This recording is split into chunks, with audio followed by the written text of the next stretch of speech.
శ్రీ అభిరామి దేవి సమేత శ్రీ అమరేశ్వర స్వామి వారి దేవస్థాన కమిటీ సభ్యుల ఆధ్వర్యంలో భారీ అన్నదానం. నెల్లూరు నగరంలోని పప్పుల వీధిలో వెలసి ఉన్న శ్రీ అభిరామి దేవి సమేత శ్రీ అమరేశ్వర స్వామి వారి దేవస్థాన కమిటీ సభ్యుల ఆధ్వర్యంలో కార్తీక మాసం సందర్భంగా భారీ అన్నదాన కార్యక్రమాలు నిర్వహించారు. ఈ సందర్భంగా శ్రీ అభిరామి దేవి సమేత శ్రీ అమరేశ్వర స్వామి వారి దేవస్థాన చైర్మన్ రఘురామరెడ్డి మాట్లాడుతూ, స్వామి దేవస్థానం పప్పుల వీధి పార్కు దగ్గర ఉండే దేవాలయంలో కార్తీక మాసంలో ప్రతిరోజు అంటే 31 రోజు అన్నప్రసాద వితరణ జరుగుతుంది.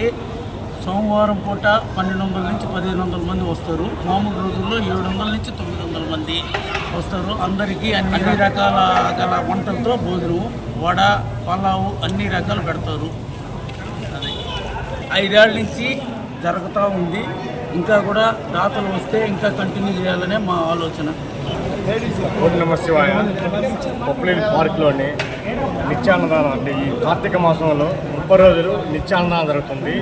ప్రజల సహారంతో, దాతల సహారంతో రోజు 850 మంది నుంచి రోజు నిత్యాన్నదానం జరుగుతుంది.